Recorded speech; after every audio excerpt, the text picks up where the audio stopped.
Many thanks for choosing us. Government has placed the ban on the use of V8 and V6 vehicles by officials effective January 2023. This is among other measures announced by the Finance Minister Kanu Furiata during the 2023 budget presentation on Thursday, November 24, to cut down on government expenditure. However, the use of such vehicles will be permitted for travels outside Accra. A ban on the use of V8 and V6 or its equivalent, except for cross-country travel. All government vehicles will be registered with GV green number plates from January 2023. Also, the purchase of new vehicles will be restricted to locally assembled ones. What difference will this make? How practical is the initiative in terms of enforcement? And how much is that likely to save the public purse? Joining me via Zoom is Ben Boakye, is Executive Director of the Africa Center for Energy Policy. I'm grateful for your time, Mr. Boakye. Thanks for having me, Aisha. First, what's your general assessment of how government intends to deal with the high expenditure? One is to cut the use of V8 and V6 vehicles for intercity travel. What impact will this make? I think at this point, every little helps.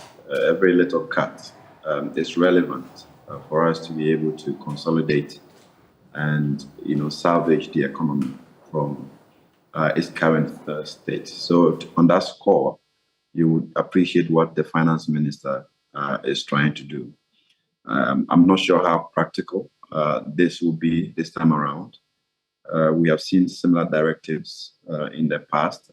For example, ministers being instructed not to travel. And yes, they were traveling all over the place.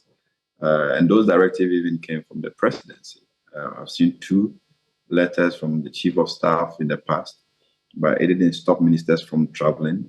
Those bans were never lifted. Ministers were traveling. CEOs of agencies have been traveling. How do they even track that? It's very difficult. And how do you ensure that even if you're not giving them coupons, they're not using other resources in the ministries to also buy the fuel to be able to move their cars? I think those are things that we will track over time. But if it is implemented and, this time around efficiently monitored, it could save some resources. Were your expectations met in terms of how we intend to deal with our energy debt? I'm not sure. I was looking forward to seeing, strategic measures to deal with the recurrence and accumulation of debt in the energy sector. I didn't see that. Already this year, so much debt has been accumulated. The outstanding debt to the energy sector players is in excess of $1 billion. We are in arrears on gas payments. Letters of credits have been drawn down.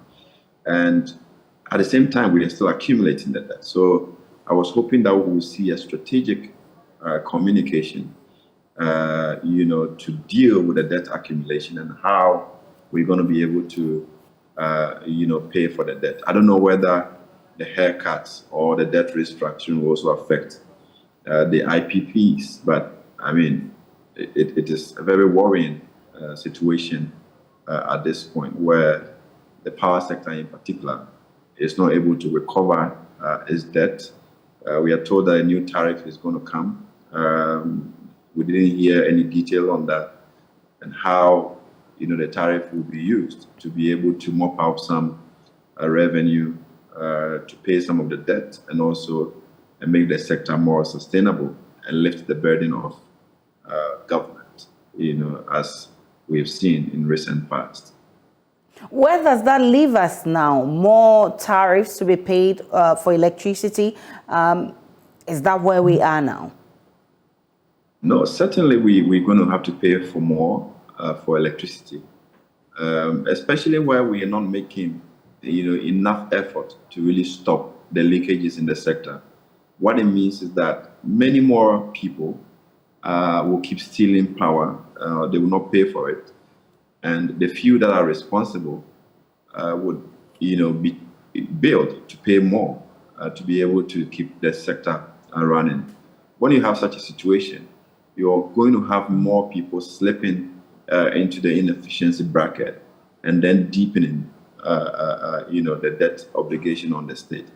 So we need to really have, an efficient utility like ECG that can collect revenue, ensure that people are punished, stop the leakages in the space. But again, there is no strategy to do that. Remember when the PDS thing failed, the Ministry of Finance consistently promised that they were going to bring up a new structure that allows investment to be able to track the inefficiencies and improve distribution of electricity. We haven't seen that happen, and the waste continues to pile up. And we are paying billions a year.